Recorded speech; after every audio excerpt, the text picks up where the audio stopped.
33 ساڵ بەر لە ئەمڕۆ ڕژێمی بەعسی دیکتاتۆری عێراقی لە ساڵی 1974 بە چەکی قەدەغەکراوی ئەو کات بە ناپاڵم پردی ناحیەی گەڵاڵەی لە دەڤەری باڵەکایەتی بۆردومان کرد و بەو هۆیەوە 100 هاوڵاتی شەهید و 30 تریش بریندار بوون. ئەمڕۆژ هەر بەو بۆنەوە مەراسیمێک لەسەر پردی گەڵاڵە ڕێکخرا. تەمان ئەمڕۆ ئێمەوەکو بەرەبەرایەتی کاروباری شەهیدان و فالگراوەکانی سۆران یادی 33 ساڵەی بردومانکردنی پردی گەڵاڵەمان کردەوە. لە 26 نیسانی ساڵی 1974 پردی گەڵاڵێ بردومان کرا لەلایەن ڕژێمی بەعس، زیاتر لە 100 شەهید و قوربانی لێ کەوتەوە. برینداران و کەسوکاری شەهیدانی پردی گەڵاڵە لە یادی ئەو کارەساتە دەڵێن ساڵانە تەنها مەراسیم بۆ ئەو یادە بەڕێوە دەچێت و تا ئێستا کەسوکاری شەهیدان و برینداران قەرەبوو نەکراونەتەوە.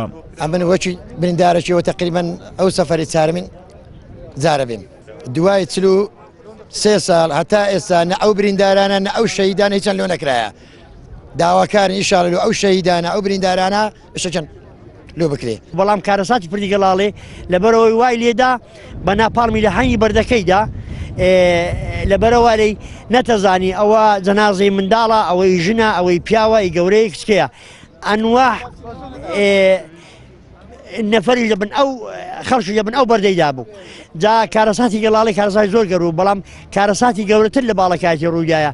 ئەنی ماڵ هەبووە هەژنۆ نەفەری لێکرا بە یەقمە. وەڵڵاهی باڵەکانێتی بە ئەگە بەخۆیان ئەڵێن ئەو بەرپرسانە و تێگەی ئەڵێن باڵەکاتی لان شۆڕش بە، بەڵام لەژێر ئەو لانکە شۆڕش وەکو پێی زۆری نەکراوە. تێگەیشتی هیوادارین حکوومەتی هەرێم، هیوادارین حیزبەکان لە سایە سەری خوێنی ئەو شەهیدانەیە ئەو ڕگەینە ئەو مەرتەبەی و ئەو پلۆپایی بەنسبەت شەهیدانی باڵەکایەتی بە حەقی هەموو شۆڕژەکان لێرانە خەباتیان هەبووە، خەباتێکی زۆر بێوچانیشانە بووە. باڵەکایەتی لە هەموو ڕێکە لە هەموو گوندەکان و شارودەیەکان یارمەتی پێشمەرگیان داوە بە گسکە و بە گەورە. ئەوەی کە بکرێ ئێستانەکە بە نسبەت شەهیدان بە مەراسیم وابزانام تەواو نابێتن، ئەوەی بۆیان بکەن هێشتا هەرکەمە تەسحێکی زۆریان داوە. ئەگە بڵێ بە مەراسیم خوێنی شەهیدان جێبەجێکردن بە خودای تەواو نابێت، بەڵام بە هەمومان ئامادەین خۆ ببەخشین بەرامبەر بە کوردستان.